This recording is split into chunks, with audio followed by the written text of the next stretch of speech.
G'day mate, 40 here. That was embarrassing. My last stream crashed, but we're back. Hope to get Vlad back with us. So I think it's about time I get a new computer. My Corsair, I think I spent about $2,200 on 5 years ago. I think it may be approaching its end limit date, but I'm not going to pull a Jason Kessler where I will leave public life if you don't buy me a new computer. I have the funds to buy myself a new computer, and I plan to in the weeks ahead. So I think if you get 5 years from a computer, that's a reason to feel gratitude. So what the heck? Do you guys know Andrew Huberman? Right, he is a professor at Stanford who also peddles a lot of crap on YouTube and other places.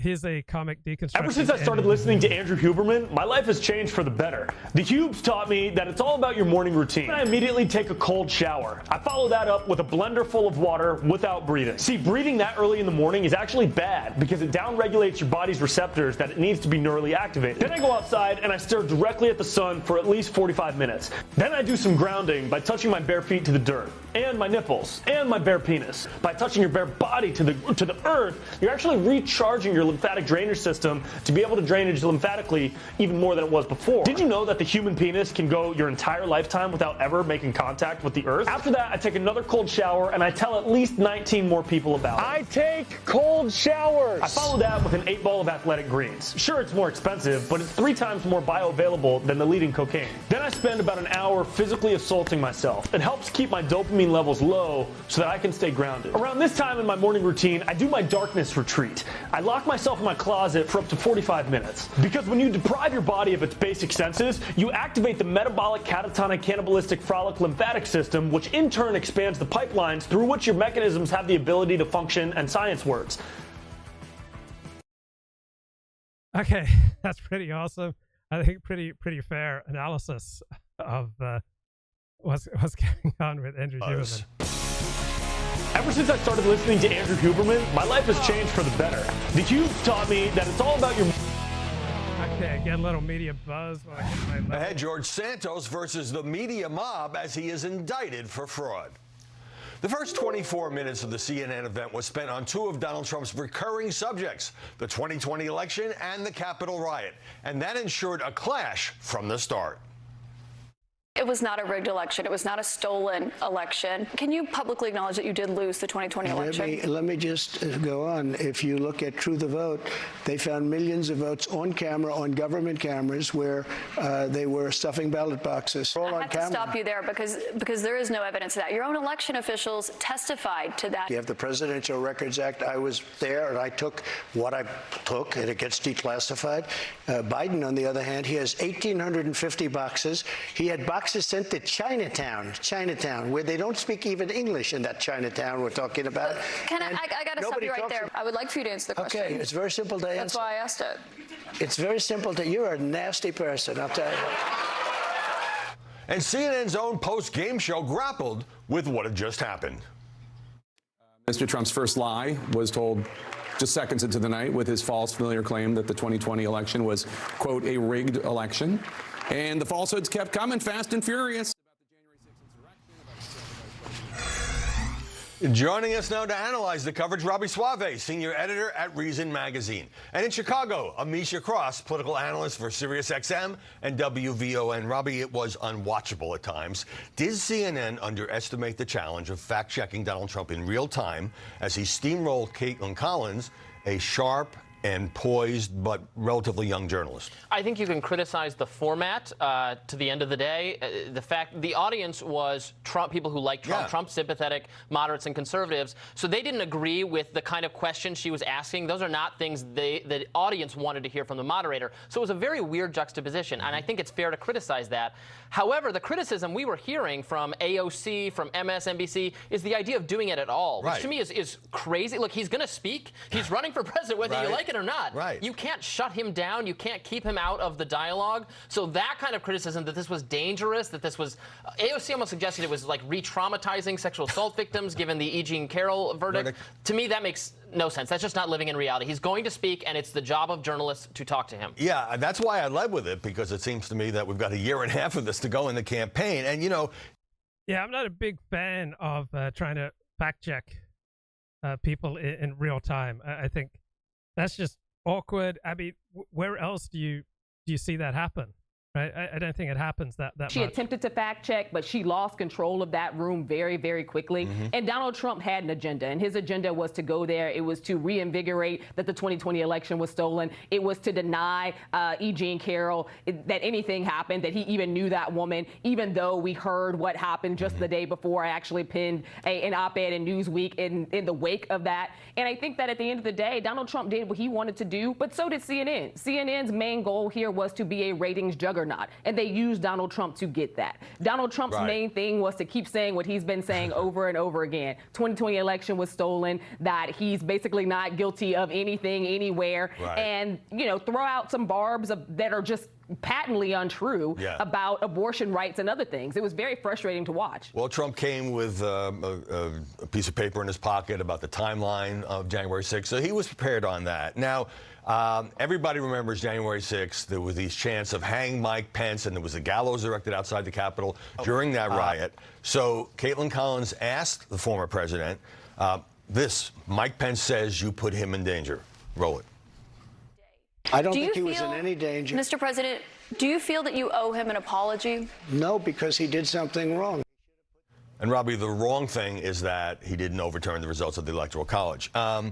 Collins, as we all seem to agree, was in a tough position, but she's not there to debate him. But it looked that way, especially with the crowd, the pro-Trump crowd, you know, hooting and hollering whenever he made a point that they liked.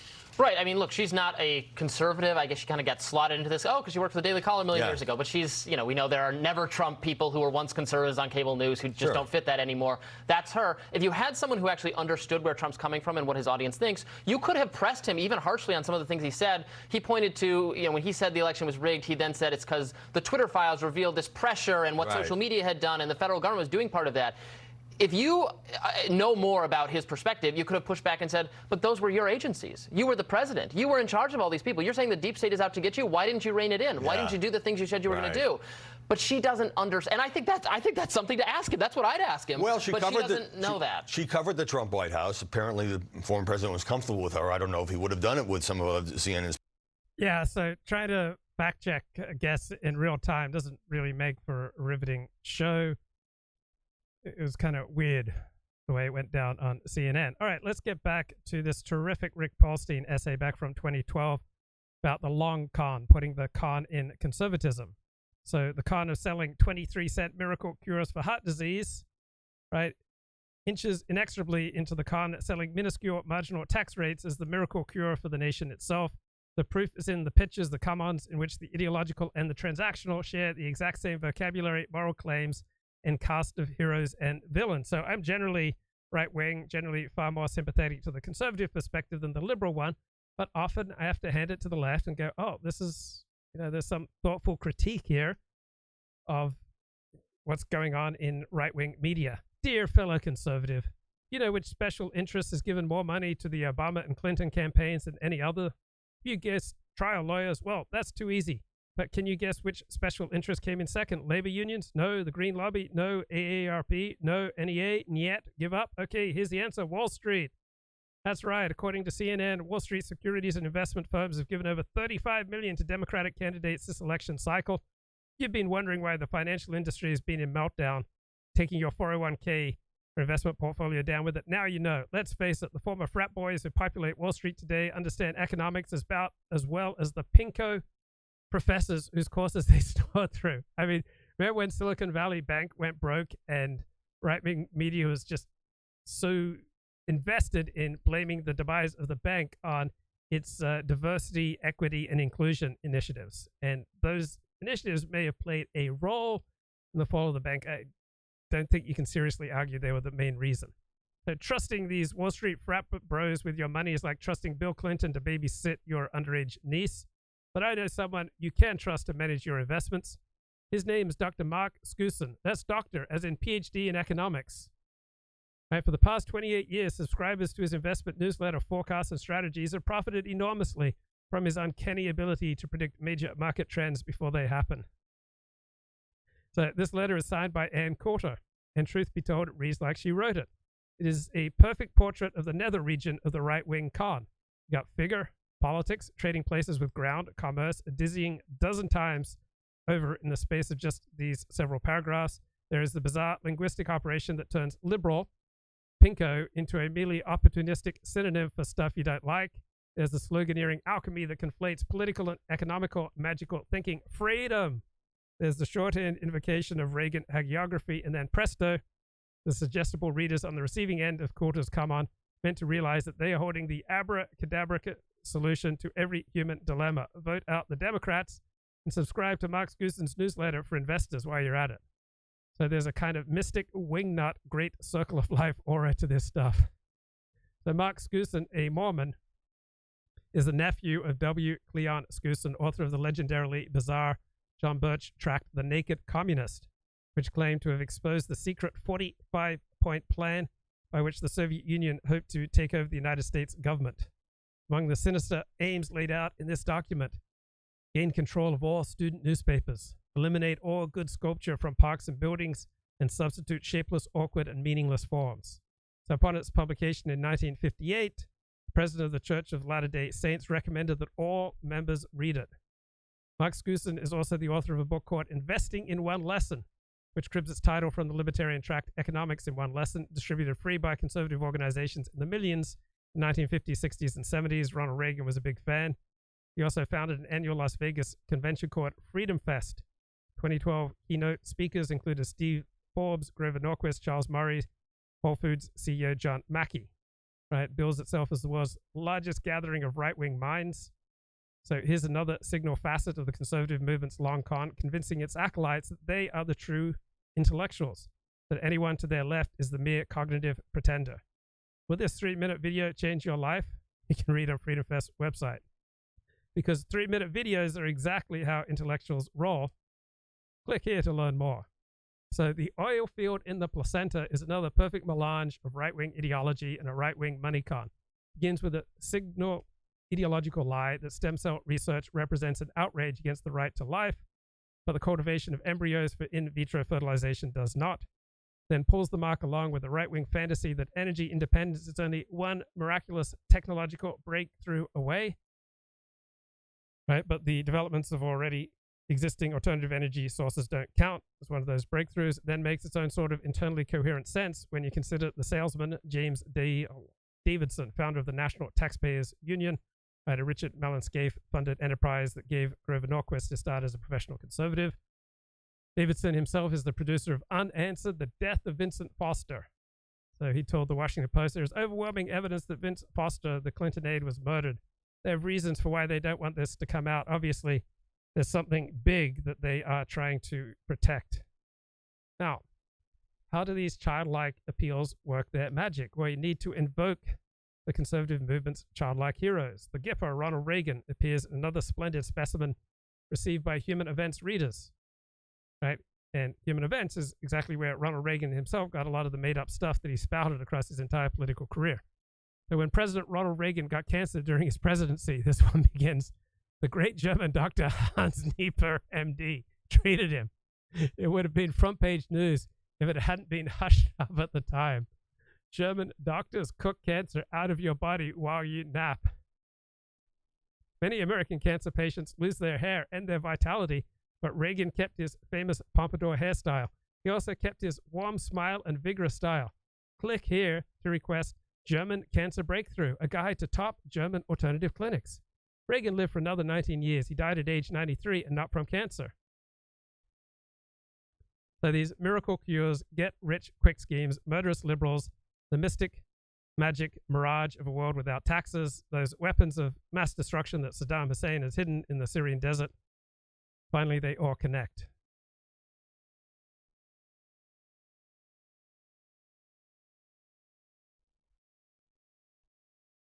So let me play what do I want to play? Is a little bit from Chris Kavanaugh. He says, Lex Friedman is very mad at the distrust in science that was generated in the pandemic, not by Trump, not by his anti-vaccine friend Joe Rogan or his anti-vaccine friend Brett Weinstein, who he hosted to discuss ivermectin. No, Lex is very upset with Dr. Fauci. But the most interesting thing about all of this is Trump did play up the vaccines for a long time until his crowd didn't want to hear about it anymore, which was crazy. It was sort of like he became a victim of the monster he created to some degree.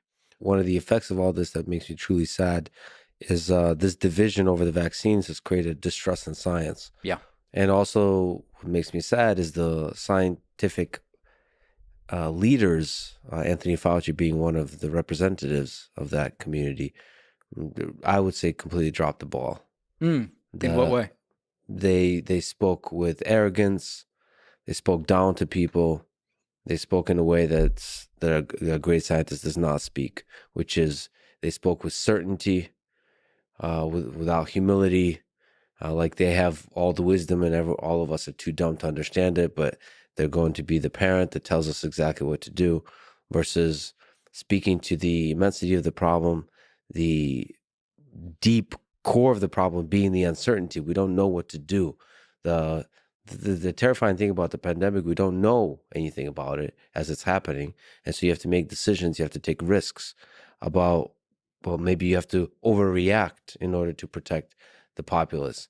But it's in the face of uncertainty they have to do that, not empowered by science somehow and the deep expertise that somebody like Anthony Fauci claims to have. So like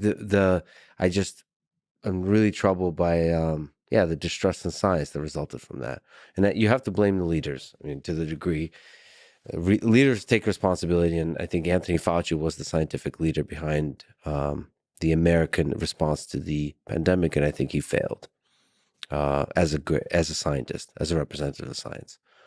I'm less. I don't know if interest. Well, yes. So here's Lex explaining how it's really just an opinion as to whether the 2020 election was fair, because there are issues about who was showing up to vote, whether cheating was going on. I don't think it's possible to define fair in a way that's not several paragraphs where each sentence it now has facts, right? So what do you mean by fair? Is it who can show up to vote? What was the process of how easy it is to vote? Was there actual cheating going on in different, like, what is the evidence of that cheating? You have to actually get to the actual like details of a thing. High level, everything is just going to be an opinion. It feels like you can approximate that to be like it's a well-founded opinion. Well, most of science is an opinion. Even physics is an opinion. So like I think there's a threshold beyond which an opinion becomes like, this is a pretty reliable thing to assume for now that this is okay. True.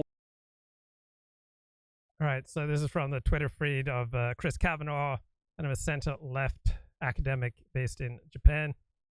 He writes, Lex is free to ponder whether the vaccines are effective, whether the controversy of January 6th is an invention of the media, whether Trump isn't a more appealing candidate than Biden, whether the election was fair. The issue is doing this while claiming to be above the fray. Lex might be a love-obsessed star child scowling at the horrors of the Third Reich and Stalin's gulags.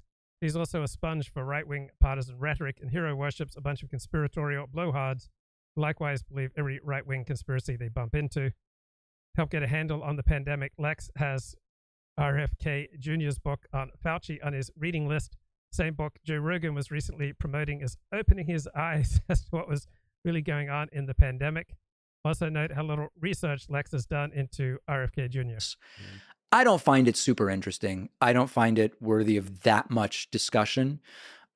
Smart guy, nice guy, has been doing anti-vaccine work that I don't find particularly inspiring. So it's not just anti-COVID vaccine, it's more broader than that? He's been in that space long before the COVID vaccines. Yeah, I don't find it super interesting.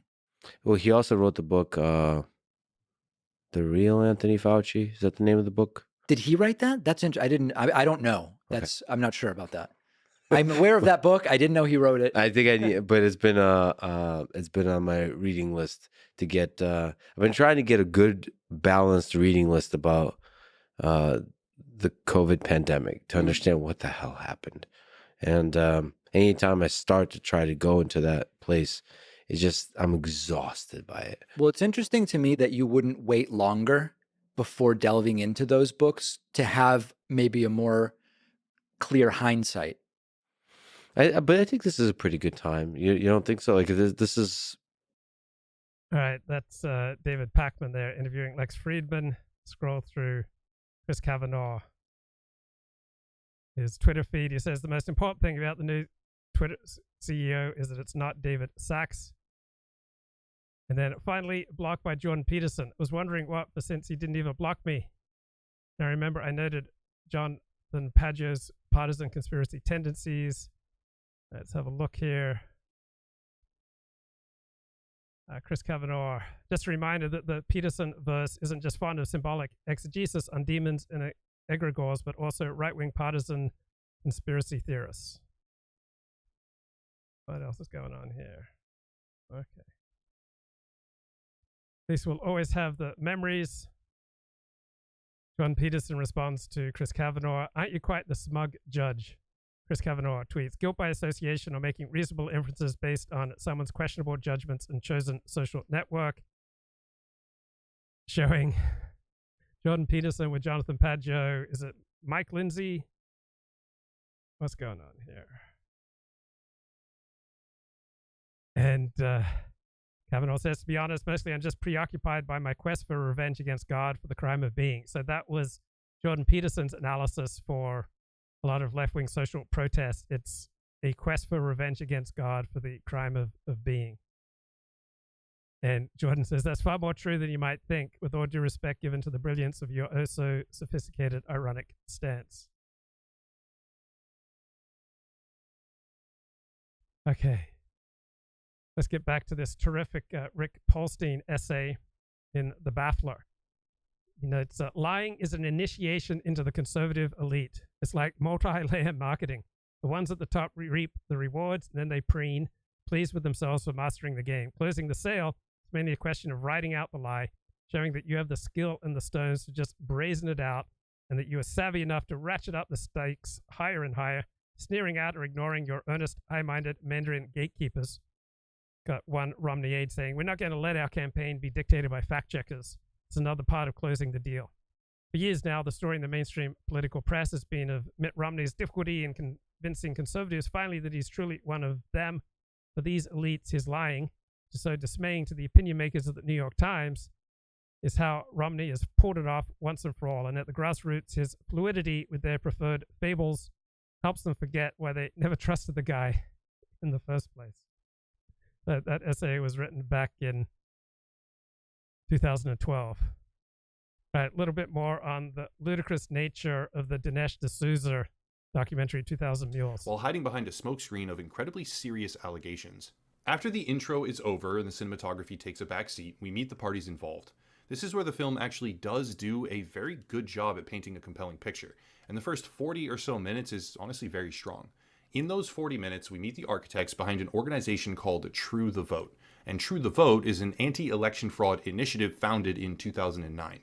This by itself avoids some of the immediate potential criticism because it is not a group that emerged as a direct response to the 2020 election in particular, and has actually been closely involved with election security topics for over 10 years. Now, I think I'm going to avoid a history lesson here on who they are and where they came from. What organization they morphed out of is what I mean, and where their funding primarily originates, but that origin story is probably going to be used to discredit them at some point in time in the future because it's rather skewed. However, most people watching aren't really thinking about that and simply won't care, so I'll just move on. In these 10 past years, one of the founders has testified before Congress, and you would be forgiven for believing that the organization had also played an important part in what amounts to a successful expose of actual voter fraud. This is where the film, on a surface level, gains the most strength because the insinuation is that True the Vote had something, or anything to do, with a Republican representative who was ousted a year after his election for absentee voter fraud. The story is rather complicated, but Representative Mark Harris's campaign had run an illegal voter fraud operation in the 9th Congressional District of North Carolina that eventually fell apart as a result of testimony from family members, I believe. And True the Vote had nothing to do with this, but clever context framing and the willingness of this documentary crew to use examples on their own side of the aisle builds a sense of impartiality. Now, personally, I happen to have pre-existing knowledge on this topic from a different video I almost did, so it immediately had me skeptical when the framing seemed to point to them being somehow involved. It's not explicitly stated directly that they're involved, but I would be willing to bet that many people watching had that sort of impression. However, that's less important as they get further into their claims, because what comes next is fairly serious. True the Vote claims that there is a process by which voters are paid for absentee or mail-in ballots through a mule and charity system, where those ballots are then filled out and distributed to drop boxes by a network of individuals on a massive scale. The way that they have determined this is geolocation tracking data from individual cell phones, and to bolster the credibility of that technology, they cite a police case where it is used to catch violent criminals. It is claimed directly that True the Vote purchased cell phone geo-tracking data in the area of an incident where a young girl was killed, tragically, evaluated that data, and then turned it over to the FBI, resulting in more arrests and greater closure to that case, which, if true, is amazing and commendable. This kind of application is fantastic, and it very much does lend credence to the idea that this technology and this data could be used to evaluate the election. So how does it work? The framework is rather simple and relies on tracking the pattern of movement for individuals who visit a multitude of ballot Dropbox locations, as well as the unnamed charities that are alleged to be the dispersal mechanisms for fraudulent ballots. The example they give is this. One individual being tracked by data points from their cell phone, geolocation tracking data, visits 28 ballot Dropboxes in the same day. Some of them are clearly reached after significant course deviation, specifically to that particular area, and 5 of the unnamed charities as well. This is where the documentary reaches a tipping point. They've established credibility for the technology that they use to evaluate where people are going and when. They have reached across the aisle and elevated the idea that election security is bipartisan and unbiased, I guess is the right word for it. And they have now drawn what appears to be a seriously improbable movement pattern to 28 ballot boxes on the same day. This is the time when viewers will likely begin to either buy into what they are saying full scale or begin to back away as the rest is generally unfolding.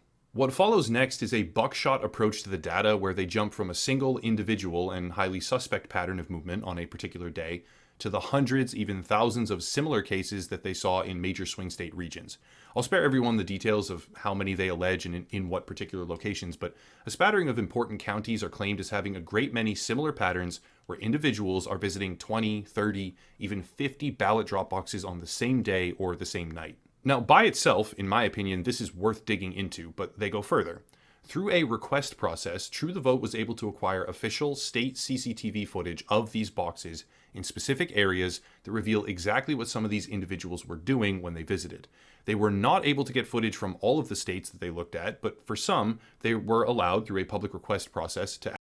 Okay, seems to be a fair-minded analysis of the ridiculous Dinesh D'Souza documentary 2000 Mules. A couple of weeks ago, Claire Khaw talked about her first time visiting a synagogue. We're interested in these ideas are Well, there are lots of right-wing Jews, and they get cancelled all over the place. And I assume that Luke's stratagem was basically, well, if I convert to Judaism, I can talk about Jews the whole time, and nobody will ever accuse me of anti-Semitism. and I can, I'm sure that's it. Because you listen to him, and it's obvious he doesn't believe in God. He just remembers to sort of act Jewish and put on his kippah every now and then, but that's it. He doesn't believe in God. Luke Ford says that at Orthodox synagogue, in 20 years of attending Orthodox synagogue, he's never heard anybody talk about God in the synagogue. I mean, is this true? That's not quite what I'm saying. I think I said that nobody's ever tried to interrogate me what I believe about God. Now, I believe in the conventional, traditional Jewish understanding of God. I believe in one God who created the universe, who gave the Torah to us, and who holds us morally accountable for our behavior. I believe in a God who rewards and punishes both in this life and in the world to come. What goes on in there, for real? Well, it's probably a bit like joining a political party and then being a little surprised. They just go for the food. Politics, they never talk politics. It's almost as if they don't dare talk politics in case, they start arguing with each other. I mean, if they ever talk politics, it's about, arranging meetings and hustings and, whatever it is, but never about, any political principle. It's just for the free buffet on a Saturday or something. Is that they get round and have a Kind of. natter? I mean, because the Tories have really kind of cornered it. But we are your local social club with a nice, respectable people, and and that's why we have our bridge evenings and cricket clubs and blah blah blah. There are a whole variety of reasons that Jews go to synagogue. There are social reasons, there are spiritual reasons, there are intellectual reasons. I mean, to see your friends, to make new friends, to get refreshed spiritually, to learn more about the Torah and the Jewish tradition, find out more about what's going on in Jewish life. And of course the locals are hooked because they want to be with their friends. So they'll shut up about politics and can be made to agree to anything because they want their social club. Yeah, so who knows what goes on in the synagogue? And I'm not casting aspersions. Maybe it's just lots of nepotism. Who knows? Well, okay, I've only been in a synagogue once, and we didn't, we just had to come and say we've been to the Yom Kippur thing to hear the shofar, and then off we went. We just made an appearance really. But and it was an Orthodox synagogue, and it was like I felt. Okay, I was with this Orthodox US friend, and it was in Bristol, and she hadn't been before, but anyway, she was staying there, and so she took me there, and she basically wrapped me up in clothes, and just made sure I would look that I would be the part, and I did, and so we went upstairs, and there were all these schoolgirls in their ripped jeans playing with their phone and chatting to each other, and every now and then somebody goes shh, and then there'd be a silence, and then it'd start again, and I felt like how can you come wearing those ripped jeans to your synagogue? I mean, I didn't do any of those things, but that was on the tip of my tongue, and the noise, but then the girls were above, and all the things were going on below, and they didn't really feel part of it. Did you say this was an Orthodox or one of these liberal? I mean, in an Orthodox one, the women get to sit upstairs, and if it's sort of slightly Orthodox, there's a screen. But I mean, it was a proper old synagogue, so we went upstairs.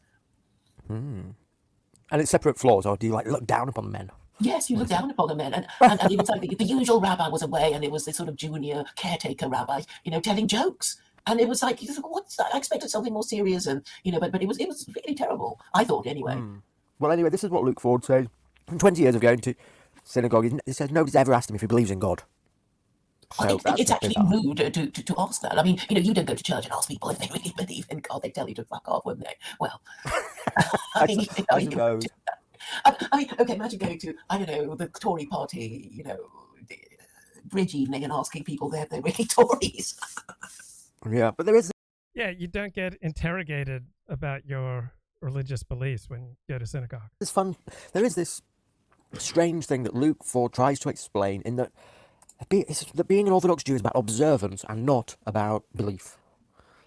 It's primarily about, carrying on the traditions of your people, right? It's not primarily about, espousing certain beliefs. Now, most people who observe and make the sacrifices that Orthodox Judaism requires, of course, are going to buy into the beliefs.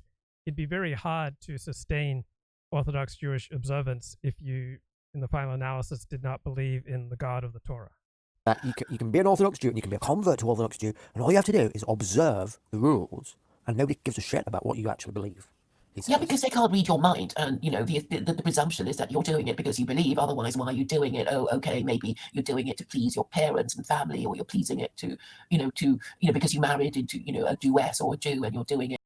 And Hathio says in the chat, Catholics practice nepotism in my community, and it produces stronger bonds. Imagine being against stability for your people. To show that you have conformed to, the tribal requirements of your spouse's religion. So yes, but so is Islam. It's sort of like, no, we're not like Christians who just say they believe this absurdity and they really don't and they can do anything. It's like, yeah, we do have restrictions, and we express our Jewish or Islamic identity by not doing the things that we're not supposed to do. And it is an expression of identity. But, whether people... It's a bit like a cult then, really, isn't it? A bit like a cult. Well, a cult is just a fringe religion. I mean, that's how I understand cults. But fringe religions can become, the established religion of your religion. Okay, Claire Khaw there on her one visit to... Last year in the midterms... White supremacist fanatic. This is Richard Spencer. That you can put up an avatar of whomever, an anime character, a vintage photo. Talking about this trend of Latino Nazis and right-wing death squads. A photo of some blonde, Conan the Barbarian type, while you live in Malaysia or while you are not quite close to being Hispanic. These are interesting subjects and worth talking about. So let me let some people in who have requested. All right, Charles Johnson. I'm usually the one commandeering your Twitter Spaces, but now well, I'm returning the favor. Turnabout is fair play. I should note that, like, I don't think the timing of these shootings is unlinked from the prosecution of the Proud Boys. Oh, wow. Right. So, I've long suspected, and, there are other people in this space as well who agree with me on this, that many of these instances of mass shooting, mass violence are linked to geopolitics. So, for instance, I believe the Russian sanctions were passed basically the same day as the Sandy Hook shooting, rather famously. And it does seem as if we have among us certain people that are mentally ill, mentally disturbed, and that they have in fact been made that way by easy availability of drugs. There was a story in Bloomberg most recently about how a lot of marijuana is leading to high instances of schizophrenia. I'll be happy to post that on the Jumbotron. Similarly, what was going on at the same time as the shooting in Buffalo was the sort of investigation and inquiry by the State Department into the Israelis killing the Palestinian American journalist Abu Akleh. I think that's how you say her name. A bunch of them were, or he got rid of, I should say. Conspiratorial manner. They're using it in a kind of actuarial manner where it's like, so Marjorie Taylor Greene says we should have a grand divorce, and then 99.9% of her people will hear that and resonate with it and not do anything. But there's that 0.101% that will take that a little too seriously. So that when you put something out there, it might have an effect. Now, I don't fully dispute that, but I am fairly skeptical of that. But I think what's going on is something much kind of worse with stochastic terrorism. It's first off outright incitement, and secondly, it is in the sense of what Charles was talking about some of these shooters. We don't know all these things, but who was talking to them? There was this interesting case of a former FBI agent talking to the Buffalo guy who was in his chat and talking to him even at the day of the event and things like that. So I think it's more kind of direct than we imagine. But the other thing is that way of like, what everything's based on a lie, but like when you're breaking down one religious viewpoint, which is the religious viewpoint that most people hold is a kind of American liberalism and American exceptionalism and democracy and all that kind of stuff. When you break that down, what do you put in its place? So I wouldn't say it's breaking down Enlightenment thinking. I think it's breaking down a religious conception, a post-Christian secularization of. Richard, I think it's specifically about. Hold on. Let me finish and I'll pass it the baton to Vic. What do you put in its place? And I do think that what are you incepting in these people? And I think Christopher Nolan film, excellent metaphor. I think he was actually talking about matters like this in that film. But what are you putting in its place? What kind of new ideas are you going to place in their brain and that they are going to think they came up with themselves? And I think that's the kind of danger of a lot of the red pill ideology in the right is that it doesn't really lead anywhere but this. This is a great thing that Charles has emphasized of the Flight 93 election as a kind of metaphor. Let's storm the cockpit. Can we fly the plane? Oh, hell no.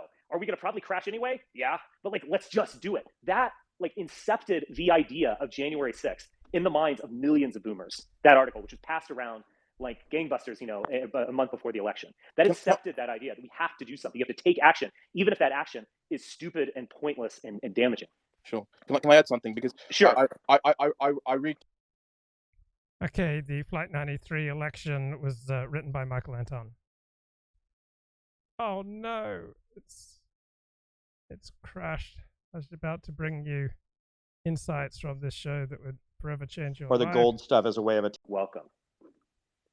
Okay. Leanne, you have to unmute yourself. Come on, guys, I'm trying to Going run once, a high quality there you show are. here. Yes, Leanne. Okay, Leanne, you got to get prepared before you join the space, all right? You've been removed from being a speaker, but you can still listen, of course. Let me talk a little bit about the Proud Boys. So I think the first I heard of the Proud Boys was when Gavin McInnes sent me an email about them. And this was before the election of Trump. It was well into the alt-right era, and it was well into alt-right hysteria at that point.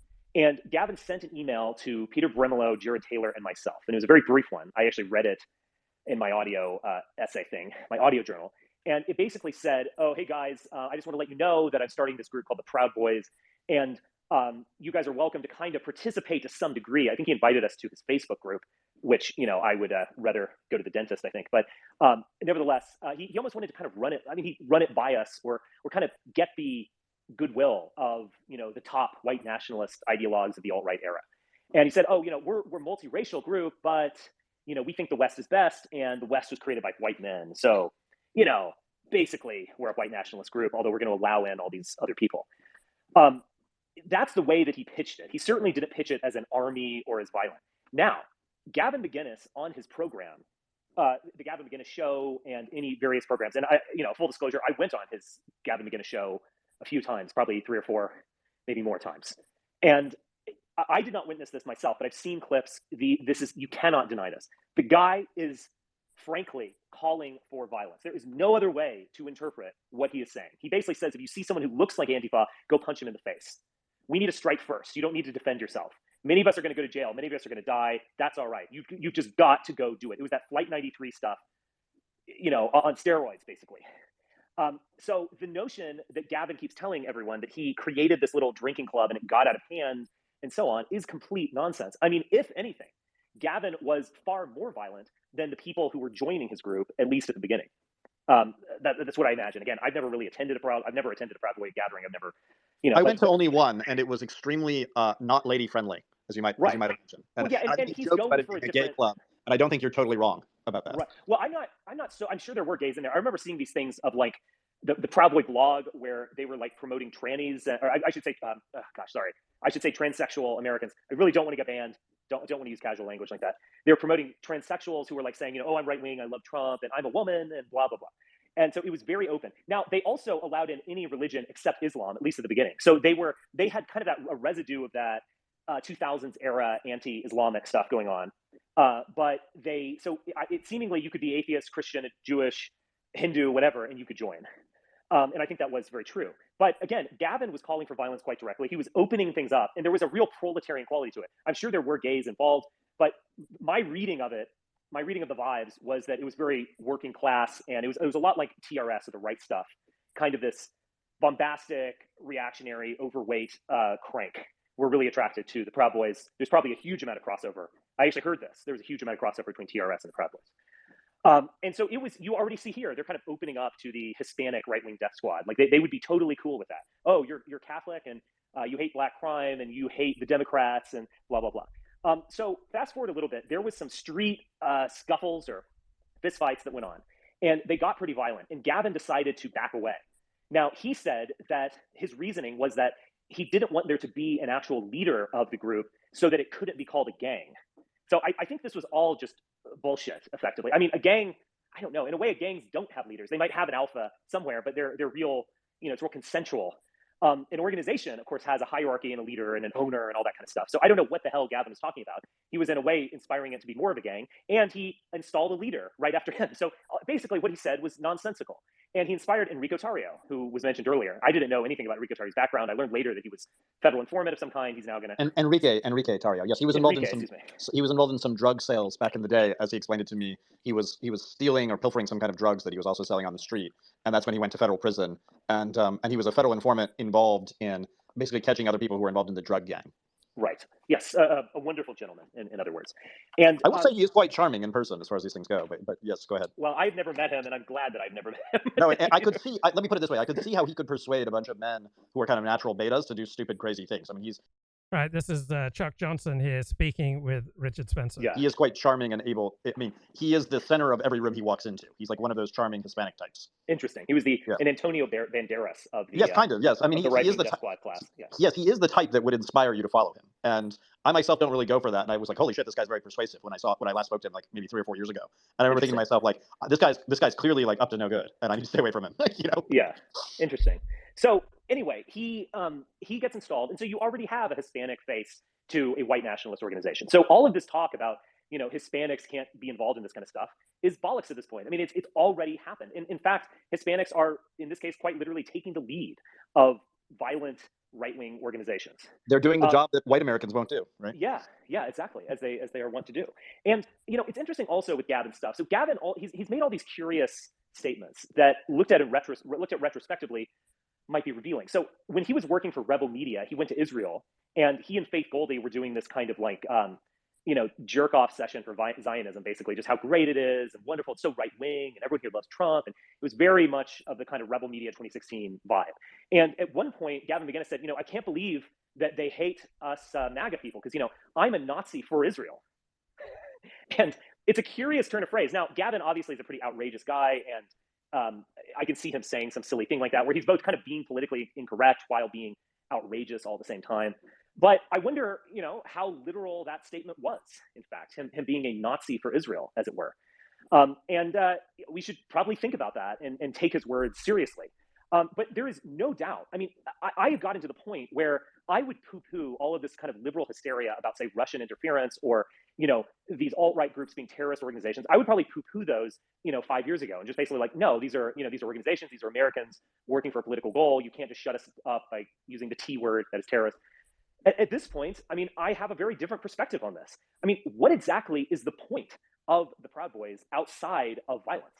I mean, I guess it is a drinking club, and I'm sure they all meet together, but you can do that anyway.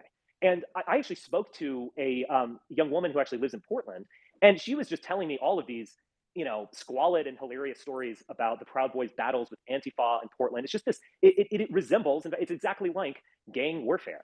And there's also just no doubt that the Proud Boys, along with the Oath Keepers, were a kind of army that was used in order to attack the Capitol and attempt to overthrow the government. I mean, I don't know how we can describe it as anything other than that. And the notion that right-wingers just will endlessly apologize for this stuff and just endlessly avoid talking about the reality of the situation just never ceases to amaze me. That is what it is. I'm sure ISIS is a drinking club as well. I bet ISIS started out with a guy saying, oh, I just want to start a fun event. We can get together and talk about Islam and read the Quran together or whatever. And, but no one would deny that the, most pressing function of ISIS is as a terror organization. So I don't know what we're going to find out with regard to the Allen, Texas shooter, but, is he a member of the Proud Boys? Is he part of these online chat groups? Is he kind of like a wannabe Proud Boy in a way? Again, we don't know, but all of these things sound extremely plausible in my mind. I agree. And I think we should say too that many of these protests and fights all occur in areas that are opportunity zones, right? So we saw with the riots in 2020 the connections of various sort of black street gangs that were moving drugs, and they were of course rioting in Minneapolis, where lots of basically known drug roads were. And if you burn down an area and they're all in an opportunity zone, well, you can buy that property quite cheaply now, can't you? Right. So there's a certain sense in which the gangs are kind of used, the kind of fake battles are used to destroy the property values of the surrounding area, so that other gentrification and other efforts can take place. Right. They didn't quite use the alt-right for all of these things. I mean, I think the alt-right in many ways was just subsumed into the broader American right. I do think that happened. Whether that was an objective or not, I don't know. Well, yeah, JD Vance sounds awfully like things that you or I used to say 5 years ago about Israel and its birth rates and the rest of it. Yeah. Oh yeah. So in many respects, these arguments won. Basically. Yeah, these arguments won. Basically, they took over the Republican Party in a lot of ways. Unfortunately. Right. Yeah, I think unfortunately as well. And QAnon is 100 or 1,000 times larger than the alt-right ever was. And I think the alt-right, to the degree that it was still relevant in 2020, it was because it was Q adjacent. So to speak, it was basically using those talking points while doing something else. Yeah, we should remember that the beer hall putsch took place, right? The Nazis were themselves a drinking club, which I think is something that's often overlooked as well. Sure. I want to ask you guys one quick thing. Thank you for the speaker. Both, I think you, Richard, and Okay, did you guys know how dangerous comedy is?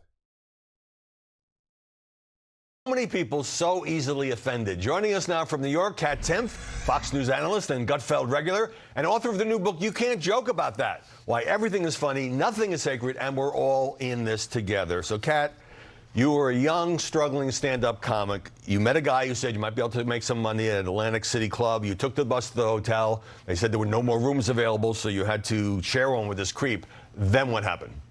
Oh, man. Yeah, there's a lot of stories in the book. That is one of them. I took the bus there, and only when I arrived did I find out that the condo we were supposed to be sharing was just his room with one bed in it. Things got worse after that. He made a very aggressive attempt at hooking up with me. He sort of smeared me afterwards. It was an absolutely horrible experience. It was a lot. I took the bus back, and I actually had a better time on the bus than I did that whole weekend. I struggled a lot, but a lot of the jokes in that chapter and all my chapters that I wrote were jokes that I was telling as I was sort of going through these experiences. Sure. I think when we talk about comedy and we talk about speech, there's this focus on you can say whatever you want, and if it offends somebody, that's too bad. And I believe that that's true. I absolutely believe in free speech. But I think that also ignores the way that comedy and humor can sort of heal us as individuals, but also bring us closer together. Because the way that I've shared some of these stories, I was joking around. I mean, he had a horrible self-tanner, so I called him, Jergens throughout the book, as in Jergens Natural Glow. Right. Because when you can express yourself through humor and people can listen, that is really can connect you with the people around you. And that's something that I found throughout all of these experiences. You left one little detail out of that story, which is after you went to the Atlantic City place and didn't get a great reception, you got bombed. And by the way, I would have gotten bombed too. Yeah, I sure did. So let's talk about Twitter and what you call the outrage machine. So here's a case in point. You mocked in a tweet Star Wars, saying something that I thought was really mild. I've never had any interest in watching space nerds poke each other with their little space nerd sticks. What happened after that? Yeah, I had also said I'd been too busy liking cool things and being attractive to have seen the movie. I got really bad death threats, not just death suggestions, but people saying things along the lines of, I'll be at your apartment at 8 a.m. There's nothing you can do about it. I'm going to kill you. And I actually refuse to apologize because I think that when we sort of oversaturate with apologies, first of all, we create these cultural standards that are not in line with what we really actually believe. And also, when you really do want to say you're sorry, nobody believes you because of that oversaturation. And in my book, I talk about how what people say they believe on many different issues and what they actually believe there's these huge gaps between that because people are afraid of being canceled. I think it's more time for us to be open and honest with how we really feel. Well, good for you for not apologizing. A very mild Star Wars joke, and you get the. I mean, what is the world coming to? Now, you talk about outlawing hate speech and how that's a dilemma, and if that were to be done, would the government have a role in outlawing hate speech? Yeah, see, I've never understood how so many of the people who, for example, thought that Trump was Hitler or called him Hitler also were the same ones who thought we should have some sort of laws governing speech. And I don't know how you can think those two things at the same time. So it's like you think this guy's Hitler, but also you want this government who the head of the executive branch is to have the power to control your speech, right? I think that all speech needs to be protected because otherwise you're saying that someone else should get to decide what you can and can't say, and you never know who those people are going to be who are in those positions of power, and they might not have that same definition as you have. And as soon as we take away our speech, we are really limiting our abilities to be able to connect with those around us. You say you're sick of oversensitive mobs, online mobs, and so am I, by the way. When Justice Ketanji Brown Jackson was asked during her hearings to define a woman and said, I'm not a biologist, she was widely mocked. You didn't join the pylon. And so I'm wondering, as somebody who makes people laugh, in part for a living, you're always going to be offending someone. Does that make you rein yourself in, even in a case like involving Justice Jackson? I think she gave that answer because she just panicked when she heard, oh, okay, trans stuff is coming up. I'm going to say the wrong thing. And I have felt like that too, but I've caught myself feeling like that. And ultimately, especially in comedy, and whether you're a professional comedian or just somebody at a party, you really don't know if a joke's going to work until you actually try it. But I've also found that a lot of these rules actually, for speech, they actually hurt the people that they're aiming to help the most. And one example for me would be Mother's Day. This is the 8th Mother's Day without my mom. And I remember the first Mother's Day, I was, just so sad looking at all the posts on Instagram. And the second Mother's Day, I posted a picture of a laundry basket and a bottle of Tide. I write about this in the book. And I said, Mom's dead, gonna do some laundry. And I kind of laughed and went about my day. Obviously not because it wasn't sad for me. It's devastating for me. But then the people in the comments were saying, that's so offensive. And to who? I mean, you didn't even know her. And somehow they see themselves as being compassionate for policing the way that I'm dealing with my own grief. Right. Well, that's a classic example, and I'm glad you are still funny. And my favorite detail is that when you were... Okay.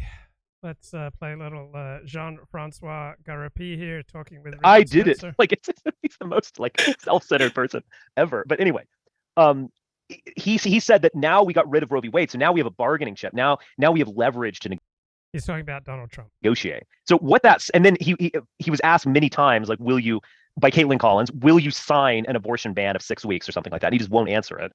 But I think in this way, like, Trump is almost behind the times. I think if you look at these situations like January 6th or some of these abortion bans that are going through, so some of the kind of rage that's simmering, and also the inability of the liberals to actually lead, they just want to.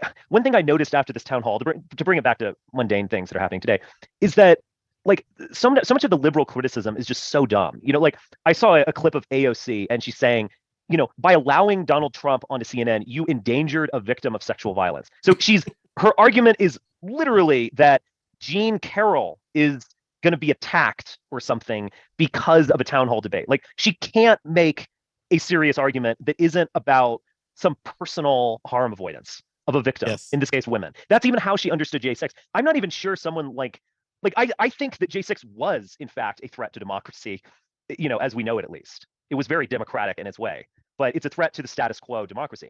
I'm not even sure AOC or these types of politicians really understand it, like, beyond the personal level of, there were some guys outside my office and, oh my God, they wanted to rape me or something. Like, she didn't understand the level at which it actually was a shock to the system and an embarrassment for the United States. I'm not even positive she can actually wrap her mind around that. And so when I see things like this, and I do think there's some hegemonic liberals who do get it, but when I see like liberals like this, I tend to think that they actually are going to lose to a bombastic, vulgar, right-wing backlash. And I'm not saying this is coming from people like you or me or Mark or et cetera. I think it's not. I think it's coming from people well down the IQ scale from us, well up the Christian scale from us, and well up the willingness to use violence scale. Yeah. And I sometimes think they're going to win. Well, I'm not going to necessarily cheer for it, but I get to points where I almost want them to win, because at the very least, like, it would kind of clean the slate. And also, like, I guess I'm a bit of a moral nihilist, kind of like you on some level. Like, either you're going to be hegemonic and you're going to know what it takes to win, or you're not, and you're going to lose and you might end up dead. Like, either you're willing to do that or you're not. And if you're just going to sit around and do all this silly, like, harm avoidance talk, or like, we need to protect Jean Carroll at this terrible moment she's facing, I'm just like, well, I think you deserve to lose if this is how you think. And that's the other side of the medal of our own disappointment, because I cannot recover the excitement for Trump that I had in 2016, but the left will not be able to recover their hate for Trump that they had when they voted Joe Biden. So it all stems on whether the left is capable of frustrating themselves enough so that they want it as hard as they wanted it in 2020. And I'm not sure they can. Yeah, I tend to agree. I think that there's a kind of emotional exhaustion on both sides of the spectrum. And I think that especially, of course, the events. Okay, let me fast forward past the Mark Brahman commentary. You know what? We don't want that. And, well, he's still going. The jury's still out. No, I mean, I think he's still going. Sort of guarded. No, he's still going. Violent anger over and depression. Corporate profits are up. Those are, now, granted, he is kind of, the American dream is dead. It's almost like we're back in place because, and of course, he's only one force out there, or one development, but I think a pretty meaningful or significant force or development. Anyways, end of rant. Yeah. To go back a little bit to the zeitgeist notion, I think we're in a very particular place, because what are some of the biggest applause lines of Donald Trump?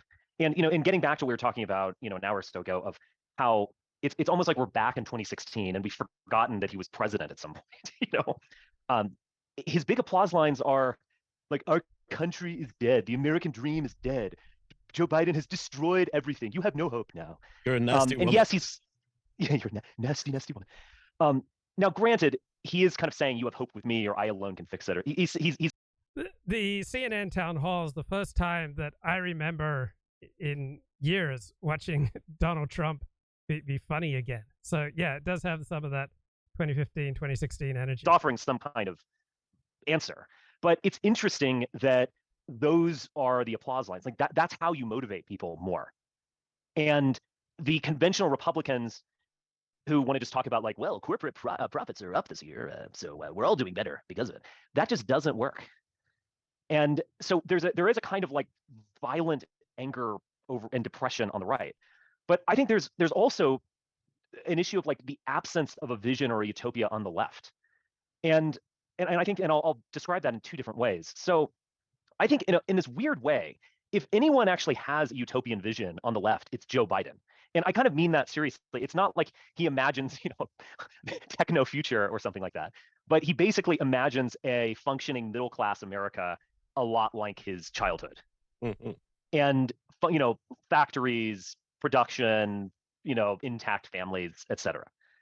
I think what I see from the far or progressives or something really is an absence of a vision. And I listen to a lot of their stuff. I'm not just stereotyping them or caricaturing them or something like that. It is, as you said, it is pure harm avoidance and pure, in a weird way, reactionary qualities, like getting really worried about someone like being mean to trans kids or something. And I just, you can't ultimately really win with that. Like, you've got to offer something just extremely compelling and just moving, emotionally moving about this destruction of the human person, which they keep pursuing. Otherwise, it's just like, protect trans kids or something. You know, it's just fucking like kindergarten teachers, effectively. Yes. Policing language and protecting, it's just pathetic. You know, like omelets, eggs. We know this. You know, to build the, like, I'm just going to quite frankly say it. You're going to have to tear some things down. You're going to have to break new ground, and you're going to probably have to kill some people in order to build this bright new utopian future that's promised. Every leftist agreed with that, even if they wouldn't say it. These leftists almost don't. Like, they're protecting the status quo. They're shrieking about, like, I hope we can get another lawsuit against Trump so we can prevent him from installing Nazism or something. It's like literally the most pathetic thing I've ever experienced, actually. Not that it's not powerful and kind of damaging to people that they go after. It is damaging to Trump, all this endless lawsuits and blah, blah, blah. But it's just fundamentally pathetic on some level. Yes. And so that's my critique of the left at this point. Well, that was the most inspiring critique of the left I've ever heard. Like, I wish I was a leftist and I would be like, yes, Richard is my leader. Okay, let's get some highlights from Donald Trump's debate. Her dog or her cat was named Vagina. Her dog or her cat was named Vagina. Her dog or her cat was named Vagina. Okay, what's going on with name and what you do for a good Shabbos, everyone. If we could all just go around, say your name and what you do for a living. Okay, good Shabbos. I'm Benjamin. I'm a doctor. Hi, I'm Rivki. I'm a lawyer. Shmuley, attorney of medicinal law. I am Khaw. Good Shabbos. L'chaim. Amen.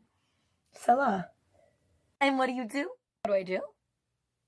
I work on my midot, on my character, kasher im hakadosh baruch hu, heard of him? Relationship with God. On my derech eretz, on my pokeach ivrim, on my chalulim, on my lahadlik ner shel yom tov. Celebrating. Also, Judaism isn't even about like what we do, right? You know, it's about who we are. Oh, so you're unemployed? Yeah, pretty much. Okay, the best of Froome TikTok. Happened to me while converting to Judaism, part 1. Not being able to pass the wine to someone is probably the most traumatizing thing ever. Hey, can you pass the wine? And you're just looking at the bottle like, is it biblical or not? Okay, what else we got here? 252, and I'd like to order a sandwich. Hello, I'm calling from... Okay, I can do this. Hello? I'm a sandwich. Now that my non-Jewish self would find strange, part 2. What time does Shabbos start? What bracha do you make on this? Where are you first days? Can you just voice note me? Is he FFB? It was very nice. That's so cute. What else?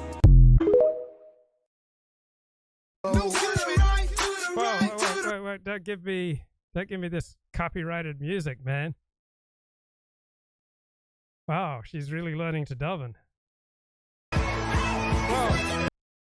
Whoa. Man, stop all the music. In my life at 7. No, day in my life. Wait, maybe this one. Wake up at 6 Feeling my way through. Okay, day in the life. Why did she have to keep using all that copyrighted music? So she gets up early, has a little breakfast, has a morning run, post-workout snack, time to get ready for the day, 9 a.m. time for Torah class.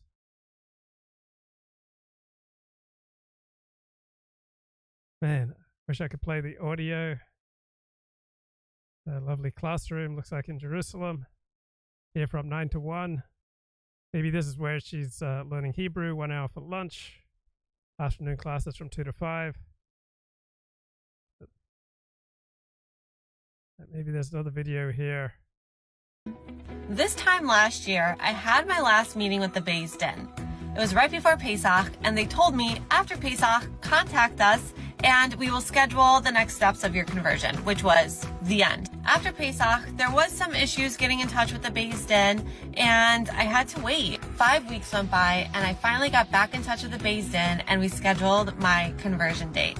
Looking back, I see that timing couldn't have been any more perfect. I ended up finishing my conversion days before Shavuos. Just as Khaw Yisrael was counting the Omer to get their Torah on Shavuos, I was waiting to be a part of Khaw Yisrael and get my very own Torah. Sometimes we think we know what's best for us, but Hashem has other plans, and this turned out even better than I could have ever imagined.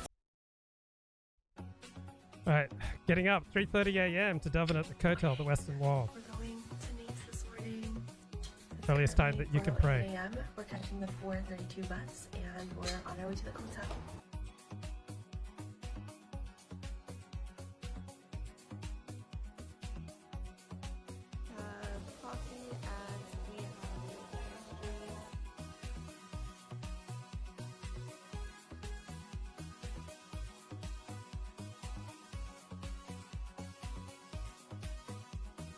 Getting ready for morning prayers. We just stopped in Faith, and honestly, it was so beautiful. And right when the Shemona Esrei started, it was super quiet, and it was so beautiful. What an amazing davening.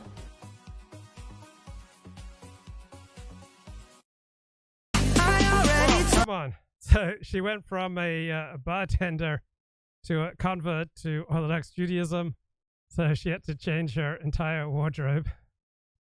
So one thing that many female converts have to do is throw out all their pants, throw out all their jeans. Depending on how rigorous the conversion is. Okay, let's see what else is going on.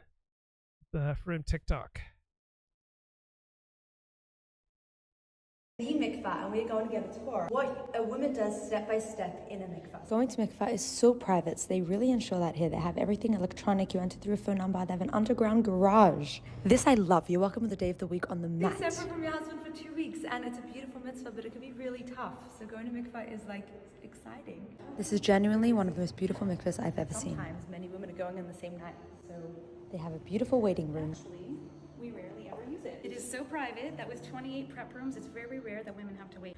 You are assigned to your room. The prep room is beautiful here. This one even has its own music player set you could choose and a kit with everything you might need. You have to properly clean yourself. Your ears have to be clean. You brush your teeth. You make sure you have no makeup on. Your hair kind of in knots. Your nails need to be cut. This is a beautiful kit. That's real self-care. And more supplies just in case. And not only that, you could order more on the screen. You don't see it here. We probably still have it. Just press other. There was recently a little hype about not enough extra large robes, how people are embarrassed to order one. So we heard them. Have some of the rooms with extra large robes. This one has a blue. How thoughtful is that? When you're done, you press I'm ready and the attendant comes. They keep it so private. Put on a robe and then you come to the mikvah itself. This mikvah was designed by a French artist. They have 4 mikvahs, like the water itself, and wow. When a woman comes, this is her special night. The attendant brings the woman in, then she turns around. The woman in the water tells her, I'm ready. She doesn't have to face her. All she's watching for is to make sure her fingers are under the water, all her hair is underwater. Then she says kosher. She says the bracha. She types again, however many times she dips. This is another room they have there. It's beautiful. I mean, you could see. And when a woman is inside, it's a special time for her to pray for whatever she may want. After she dips once, she says the blessing and covers her hair with a towel or a cloth. And coming soon to this mikvah is a salon where you could get your nails filed and cleaned beforehand and then painted after you come out. After mikvah, a woman washes her hands mitzvah sudanim. You do like this 6 times, and that's the end. Okay, Florida Jews versus New York Jews. Well, come on, cut out with the music, guys. Right, Florida Jew, New York Jew. Right, New York Jews tend to be much more observant, much more traditional of Judaism.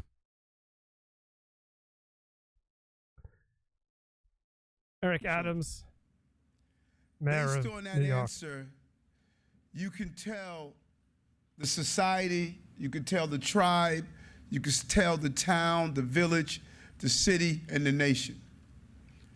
So I don't want you to answer me, but I want you to contemplate. How are the children? We're watching in our country that on our college campuses, bullets are carving highways of death. We're watching anti-Semitism among young people increasing, and even in the institutions of learning, we're seeing hate across not only the nation, but the globe. We're watching cannabis and the reports that's showing how it destroys brain development.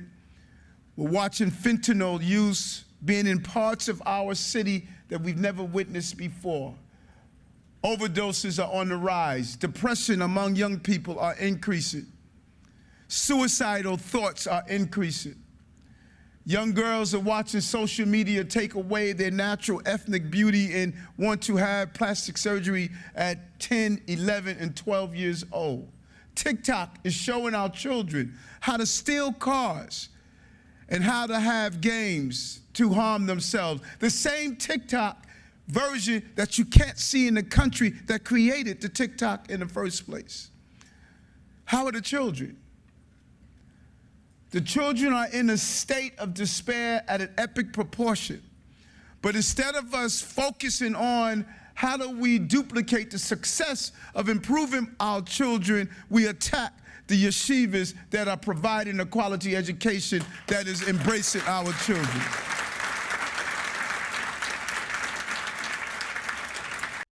Right, that's the mayor of New York City.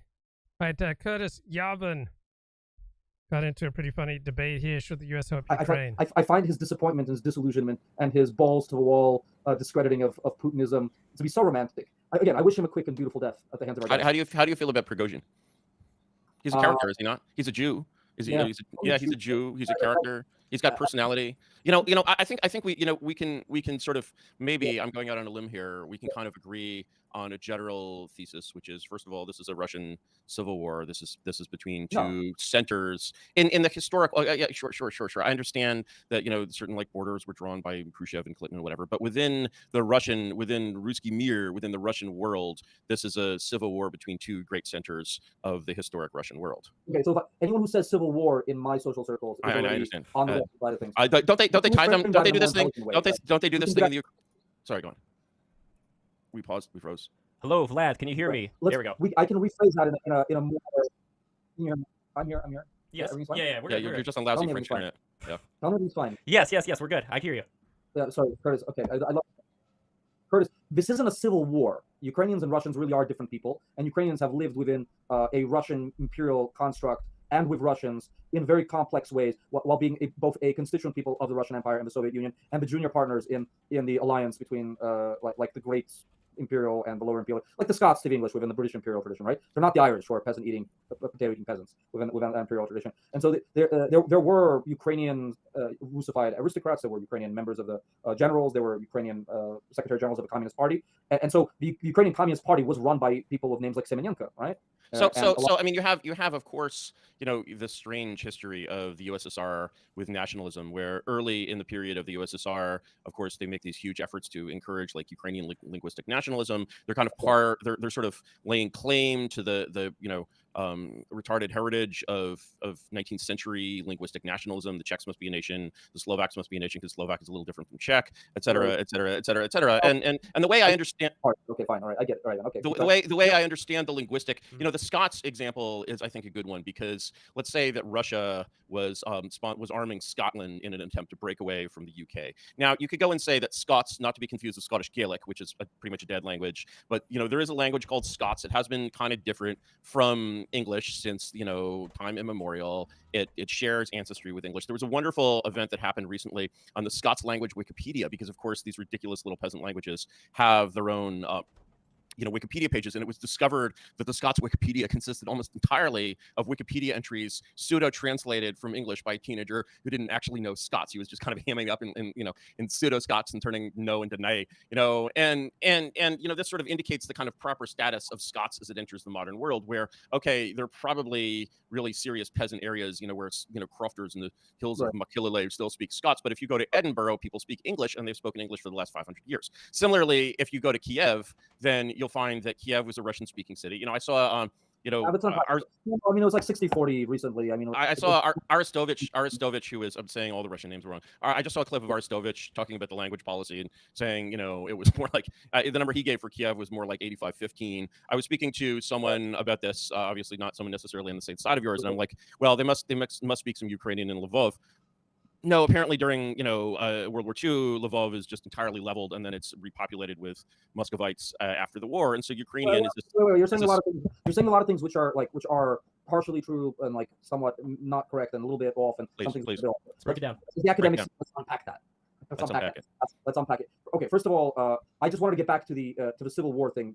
I mean, like all these three states, Belarus, Russia, and Ukraine, are all successor states of Kievan Rus, right? So the Ukrainians rightly see themselves as the older successor state to Kievan Rus. So all of the Slav states, Russia, Ukraine, and Belarus, are successor states to that ancient. Well, I mean, sure, but they're also successor states to the Russian Empire, and to trace them back to the sort of ancient, it's like they used to do this thing. It's kitsch, is what I'm saying. They used to do this thing in the UK, or what they now call the UK, in England, where they sort of were like, well, these ideas of civil rights and so forth that these pedophiling lawyers attempted to use against their rightful king in the early 17th century, these are actually time immemorial Saxon things from before the Norman conquest, right? All just complete hokum. I mean, why trace anything back to Kievan Rus when you can trace it back to the empire of all the Russias? And it seems come on, here's a slightly deeper question is, who in Kiev in the era of Alexander II is speaking Ukrainian? Like peasants bringing wagons of turnips in from the countryside? Certainly not the Jews. No, I mean, okay, look, I just wrote as it happens, I will pit myself. I just had the cover essay of the Jewish Quarterly, the Jews of Ukraine, Bashal Tov to Zelensky, but Vladislav Davidzon, and I actually tell you in this long 50,000 word essay that I just wrote on Ukrainian Jews and Jews in Ukraine, is that so Ukrainians actually speak Yiddish. That's the compromise here. It should be mandatory, yeah. So I mean, look, the 800 years ago, or let's say 700 years ago, when a Jew spoke a language in the lands which are now constituent of Ukraine, and we're talking about also the Crimean Tatar lands, the Turkic lands in the south, which were never incorporated into the Russian Empire until like 1792 or 1794, or Turkic lands, a Jew speaking a language other than Yiddish before like the 17th, 16th century, or German, like outside of my ancestral Chernowitz, or Polish, when it wasn't a Turkic or Yiddish tongue. And often they were speaking Turkic tongues because they were Khazars, or they were Turkic Jews, or they were Crimean Jews, or Krimchaks, or Karaites, which are all Turkish speakers. When it was not one of those Jews, it would be a Jew speaking, if he knew another language, Proto-Slavic. So Proto-Slavic is the father language of Russian, Ukrainian, Belarus, all of it, right? I mean, like, why do we need to go into the history of the Eastern Slav and the Western Slavs and the Southern Slavs in order to break down how old the linguistic history of Ukraine is? Because this whole idea of linguistic nationalism is bogus, and it has created nothing but war and chaos and death. And like for me, the idea that the Austro-Hungarian Empire needed to be broken up so that the Czechs could find their own destiny, or the creation of Yugoslavia, another brilliant idea of 19th century linguistic nationalism. This whole idea that you can't have a country consisting of people who speak different languages, especially languages as close as Russian and Ukrainian, or Okay, but I think we're operating under some misconceptions. First of all, this is an anti-imperial revolutionary process that takes place after 2014, both the rediscovery of an old Ukrainian nationalism and the creation of a new one. That's one thing. Secondly, it's not an ethno-linguistic thing at all. This is all Ukrainians who are born in Ukraine who are into Ukraine. So it's actually just about geography and lines on a map. Because I object to these things because basically I'm old. I was born in the year of our Lord 1970. Okay, so Curtis Yarvin making fun of geography, like attachment to land and attachment to language, as though that means nothing. All right. Our strongest attachments are frequently non-rational, even irrational, but that's the way people are built. We tend to be very attached to those who are connected to us genetically, culturally, linguistically, and geographically. So yeah, people are born with natural loyalties to blood and soil. Now, that doesn't mean that this particular set of loyalties must triumph over everybody else's set of loyalties, but Curtis here seems to just be dismissing the power of geographic and linguistic loyalty. 73, and I grew up thinking that there was such a place as the Ukraine and such a a city as Kiev and all of these things, and I grew very used to the idea that the Ukraine was an SSR, which meant a province of the Soviet Union, which was Russia, and that in Kiev they spoke Russian, and in Odessa, I think some of my ancestors hailed from Odessa with two S's.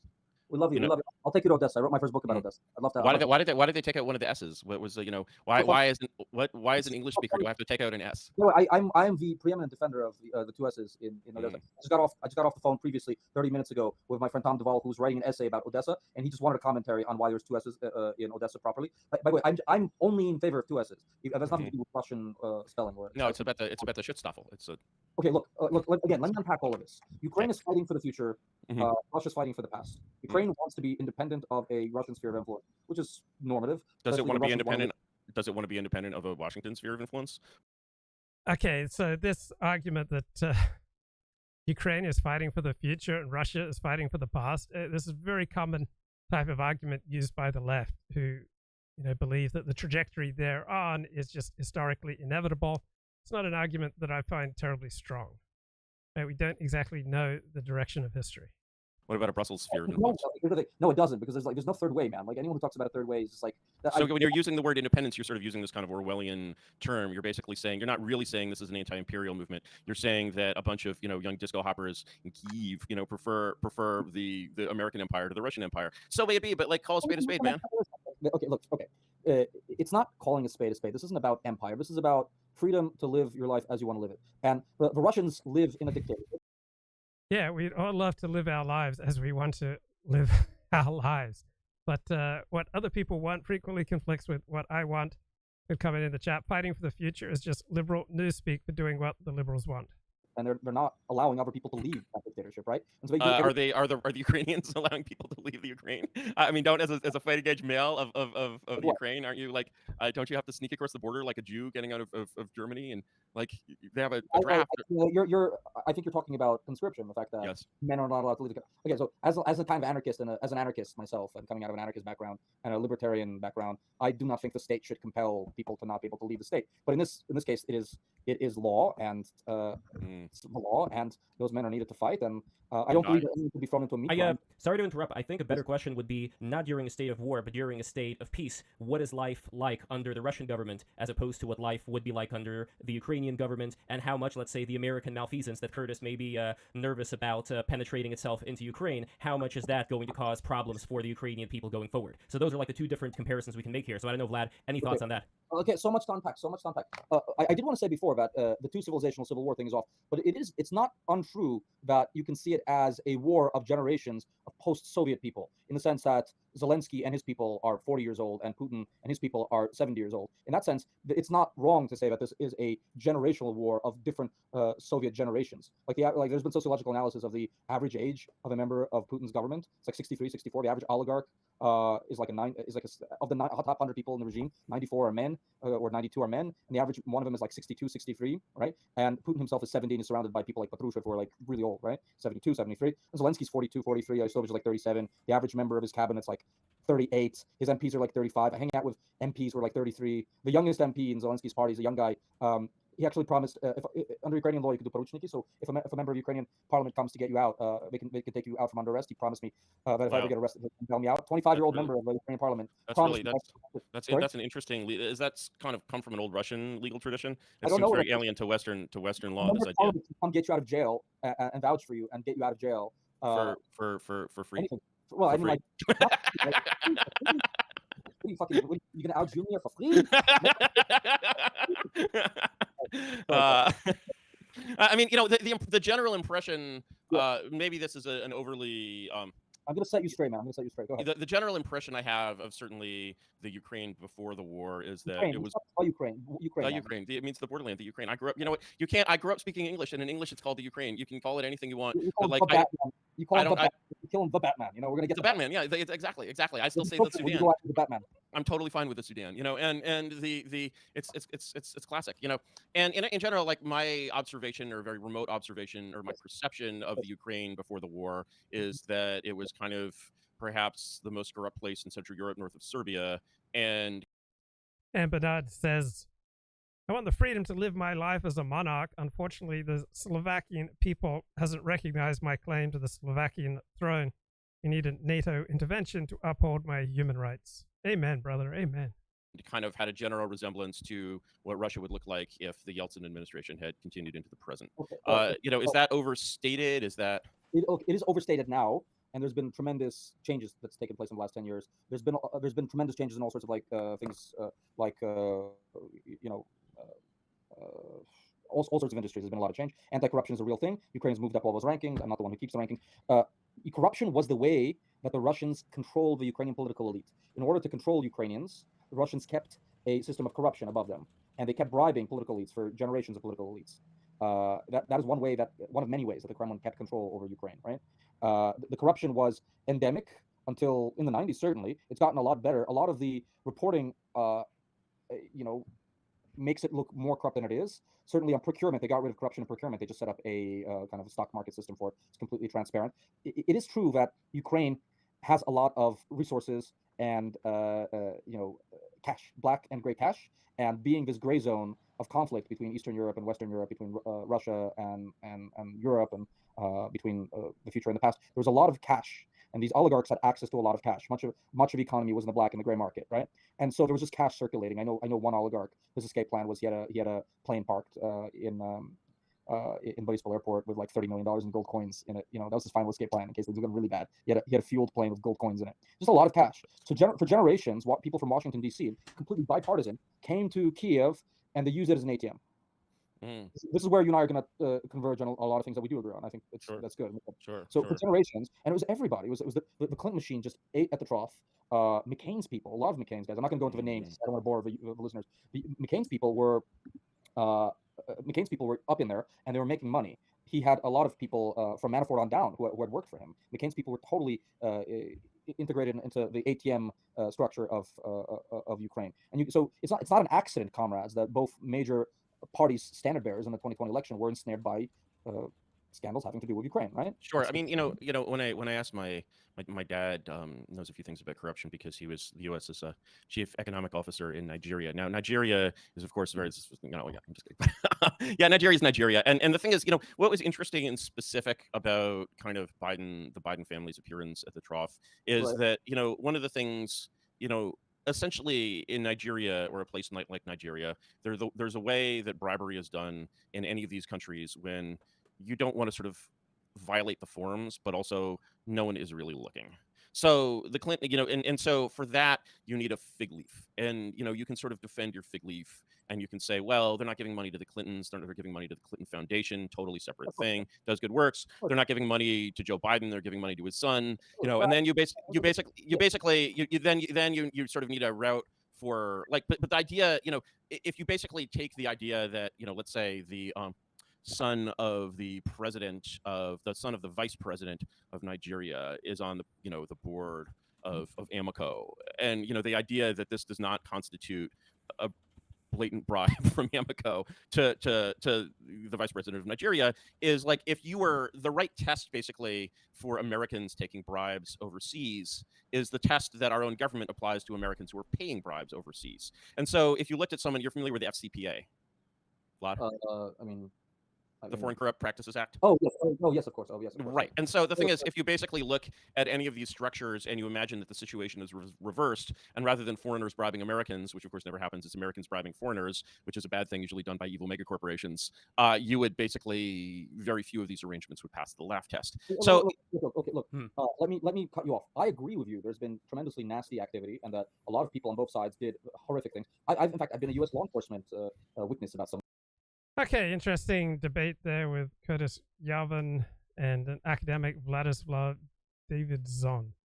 Let's have a look at Chris Kavanaugh's Twitter feed right now. So he talks about this right-wing professor really sticking it to those out-of-touch academic elitists by bemoaning his lack of invitations to literary festivals.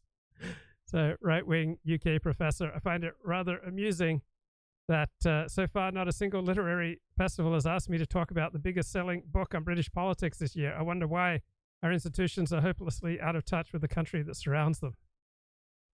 And What's going on, Joe Rogan? But when you're thinking about quantum computing, I think this is small potatoes, right? I think we're looking at literally being able to change how we interact with the universe. Like when we were talking on our last podcast about the preponderance of evidence that there's things that operate inside of our atmosphere that are beyond imagination, that are they operate with no visible means of propulsion, they move at insane speeds, we don't understand what they are. If we think about what quantum computing is going to be capable of, that's the kind of stuff we're thinking about, right? Yeah, you see, quantum computers are the ultimate computers because they're computing on atoms. If there are aliens in outer space, and I think there are, it means that they also have perfected quantum computers, and they can do calculations that are far beyond anything that we can calculate with. Like, for example, a wormhole. A wormhole, in principle, is a gateway between two distant points in space and time, which allows you to break the Einstein barrier and go faster than the speed of light. But the calculations are horrendous. It may take a quantum computer to sort through what happens when you go through a wormhole and wind up on the other side of the universe, and the aliens probably already have done that. Yeah, They've probably had centuries of experience with quantum computers because that's the ultimate computer. You can't compute on anything smaller than an atom. And they probably already have used the quantum computers to navigate through wormholes, let's say, hypothetically. Okay, let's get more from this studio. Calculate things that are way beyond our ability to calculate today, like going through a wormhole or warp drive, or even the question of multiple universes. People ask the question, how come quantum computers are so powerful? It's because they compute in parallel universes. This is the multiverse, which of course Marvel Comics has discovered and the Oscars have discovered recently. But the multiverse idea comes from quantum physics. Electrons can be two places at the same time. Now, some people have a hard time getting their head around that, but get used to it. That's why we have lasers. That's why we have transistors. That's why we have the internet. That's why we have this conversation. Because the electrons that are in this microphone dance between universes at the atomic level. Quantum computers allows us to calculate things that are way beyond our... So Chris Kavanaugh puts some of this talk into context. So remember how people like Eric Weinstein and Peter Thiel have been saying that there's been no significant innovations in technology and science for decades. And now they're smoothly pivoting to claim that they predicted, all this terrible stuff coming with AI. The disease of huge financial success and being labeled a genius is that so many people think that this grants them broader insights. It also seems distasteful for many to even suggest that their success is not solely due to their unique character traits and foresight. Quantum computers can act as a fact checker. You can ask a quantum computer to remove all the garbage, remove all the nonsense in these articles, and it'll do that. So, in other words, the hardware may be a check on some of the wild statements made by software. But the problem with that is who's the arbiter of the information? Like who decides what's real and what's not? How does the chatbot decide? Is the chatbot ideologically biased? The chatbot doesn't. The chatbot simply the quantum spits it computing out. does. Yeah, quantum computing can And then... it's going to be able to discern what's real and what's not real, even and what's propaganda? if there are gradations of what is true, like it is partially true or whatever, it could give you the detailed understanding of what could be misconstrued, what is partially correct, what is misleading but partially correct. You see what I'm saying? Yes. Right now, the chatbot just splices it together like an editor. That's all it is, an editor, not a fact checker. And spits out... So this guy is a famed futurist, best-selling author, on-air personality, and theoretical physicist. Cobbled together articles that sound reasonable, but there could be dynamite inside some of these articles that were spliced into what was proposed. With a quantum computer... Right, this is why Joe Rogan's show is typically goop for men. Right, it's Gwyneth Paltrow level, Oprah tier level content. You can fact check things. And then you can say, this is 90% correct. This is totally wrong. Okay, let's get a little more brilliance here from I had a Joe conversation with a scientist who didn't buy into that Epstein stuff and wouldn't go to the meetings and stuff like that. And he said he was really shocked at how little money he actually donated. Interesting. Yeah, he goes, it wasn't that much money. He goes, it was really like he was more than that. He was bringing them to parties. Like it was an intelligence operation. Whoever was running it, whether it was the Mossad or whether it was the CIA or whether it was a combination of both, it was an intelligence operation. They were bringing in people and compromising them. And then when they would compromise them, they would use, whatever they had on them to influence their opinions and the way they express those opinions. Here it says, Epstein regularly visited, had card key access to, and was provided a designated office space within the program in evolutionary dynamics until 2018. So that means they gave him that at Harvard after he had been arrested for fucking underage girls. Had an office. Yeah. Granting him that level of access raises serious questions about the compliance with Harvard's policies, and beginning in 2017 about whether or not the Professor Nowak acted in deliberate circumvention of Harvard's security procedures. So he was arrested and he'd already did time by then, which is crazy. It's also like, at first I was like, oh God, he was on campus with all these like girls. How scary, but they were probably too old for him. So look at this here. Harvard University said Friday that convicted sex offender Jeffrey Epstein donated more than $9 million to the university over the course of a decade and had an office on campus after his 2006 arrest. Nope. So he was arrested in 2006, and then after that, up until 2018, still had an office there. That is wild. But here's the thing. Whatever he was doing, and I don't know why he was doing it, and no one knows now that he's dead, but he had a lot of scientists that he was tight with. And that was one of the things that he did, was bring these scientists to that island, and he would have young girls on that island. But like, what's the end goal there?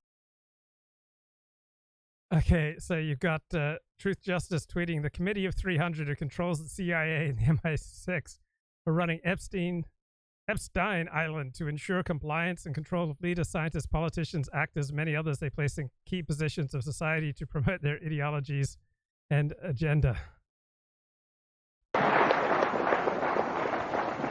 Ladies and gentlemen, I bring you a message of... The Committee of 300, according to this reader's note on Twitter, is a conspiracy theory by John Coleman, claims a group founded by the British aristocracy rules the world. His book makes various false claims, including the Beatles were part of a plot to brainwash the masses and to introduce drugs to American youth. Hope, not fear. A message that I hope will galvanize us all into much needed action. Okay, great. Let's take action. Have a look at Bing.com. See what's going on with Dennis Prager. Whoa, this is exciting. From the mind of Dennis Prager. Guys, if you subscribe to Daily Wire, right, you can enter Dennis Prager's master's program. So you can do your undergraduate degree at Prager University, and that's free. But for just $13 a month, I believe that you can subscribe to the Daily Wire, and you can get 40 years of Dennis Prager's wisdom distilled into one 10-part series. Right, this is his master's program. I mean, wow. Here on Daily Wire, you can get the truth behind making a murderer. You can get Matt Walsh and his documentary, What is a Woman?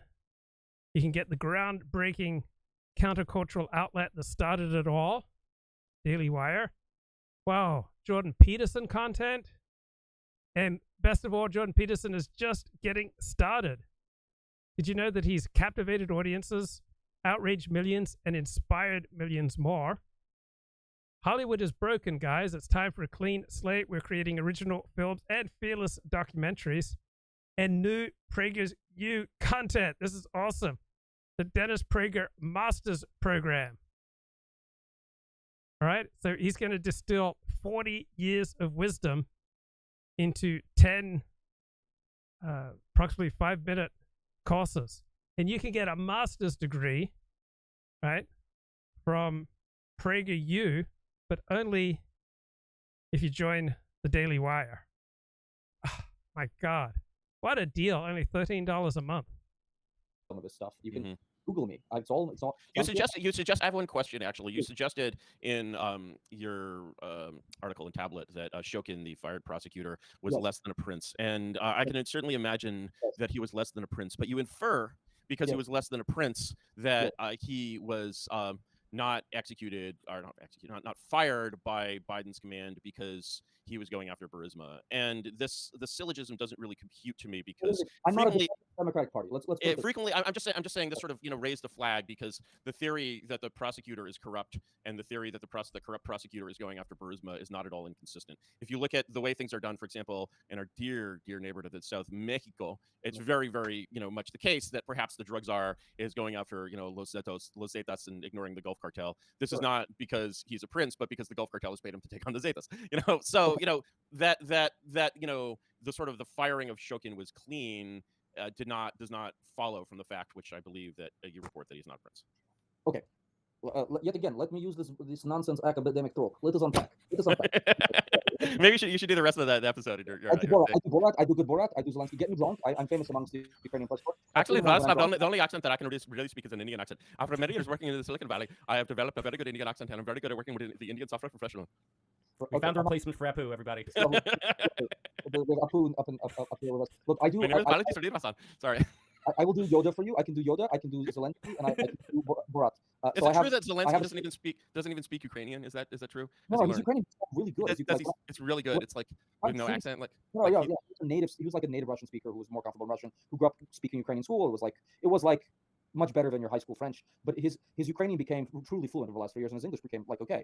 First time, when I had dinner with him the night before he became president, I was like, you're gonna have to improve your English if you're gonna become Davos man, and he didn't like that. I said this. Is he still? What's his relationship to Kolomoisky now? The oligarch. You're asking all these questions, great questions, and I want to get back to all of it. First of all, I want to do my Zelensky impression. Oh, please. Шановні українці. All right. Okay. Okay.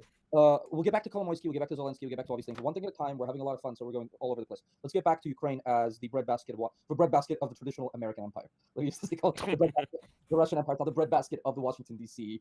Yes, lobby it's class. The breadbasket of the third world, because really, if you look at grain exports and where they go, do you know what percentage of grain Africa imports? Food. What percentage of African food is produced in Africa? Like 10. Like 10, maybe 15 in a good year. So basically, you can have this entire continent to the south of this breadbasket, right? And there's just this river of calories flowing across, down the Black Sea, across the Med to they. Sorry. No, I hear you, Mike. And by the way. Okay, so Donald Trump wouldn't say who he wants to win Russia versus Let me Ukraine. just put it a nicer way. If I'm president, I will have that war settled in 1 day, 24 hours. How would you settle that war in 1 day? Because I'll meet with Putin, I'll meet with Zelensky. They both have weaknesses and they both have strengths. And within 24 hours, that war will be settled. It'll be over. It'll be absolutely over. Do you want Ukraine to win this war? I don't think in terms of winning and losing. I think in terms of getting it settled so we stop killing all these people and breaking down this country. Now, You said you don't think in terms of winning and losing? Mr. President, can I just follow up on that, because that's a really important statement that you just made there. Can you say if you want Ukraine or Russia to win this war? I want everybody to stop dying. They're dying. Russians and Ukrainians. I want them to stop dying. And I'll have that done. I'll have that done in 24 hours. I'll have it done. You need the power of the presidency to do it. But you won't say that you want Ukraine to win. You know what I'll say? I'll say this. I want Europe to put up more money, because they're in for 20 billion. We're in for 170, and they should be, and they should equalize.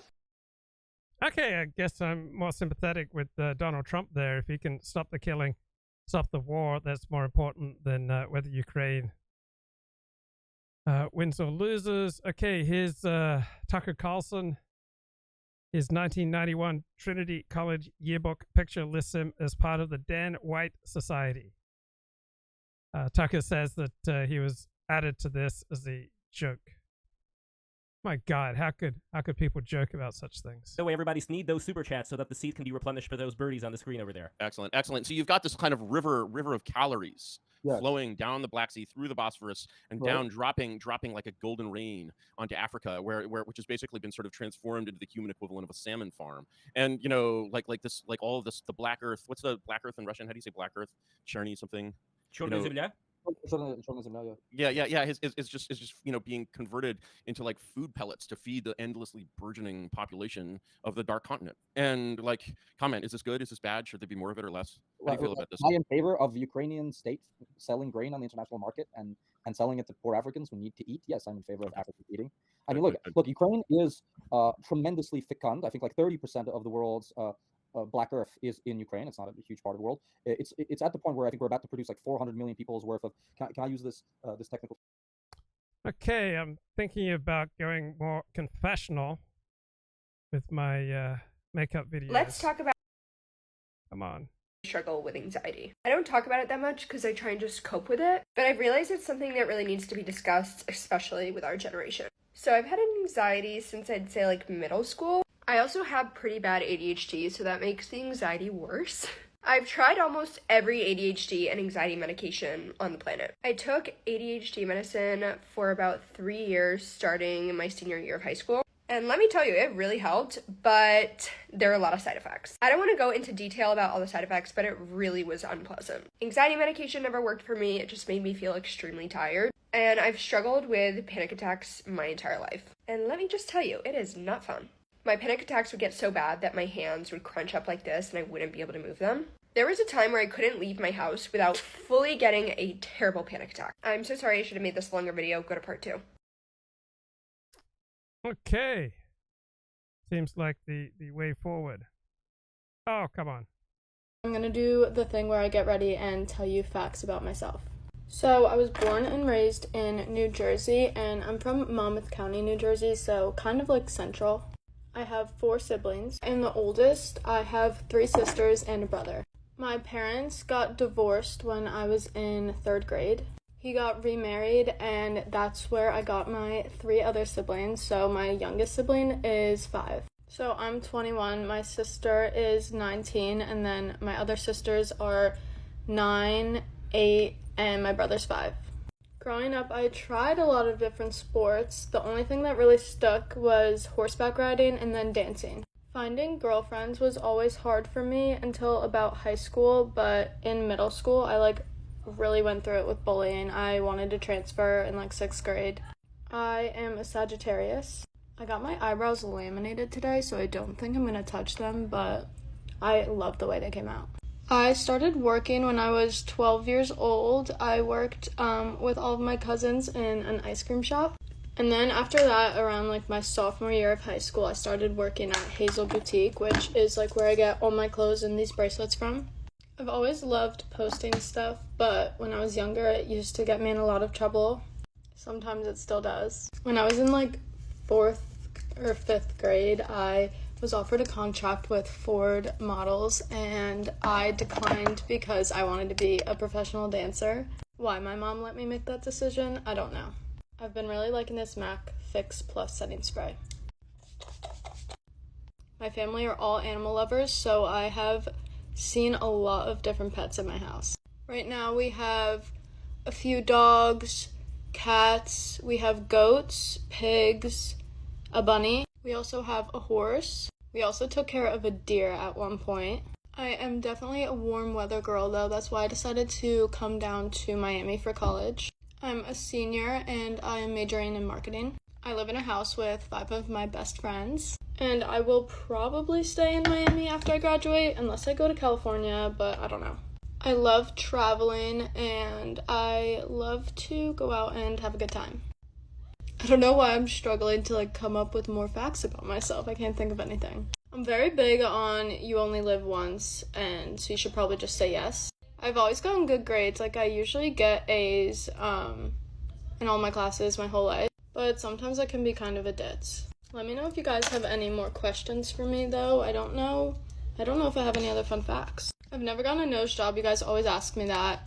I did get a boob job though in January, so that was fun. Anyways, that is me. Let me know if you guys have any questions. Love you. She seems sweet. Okay, I think that's going to do it. Take care. Bye-bye.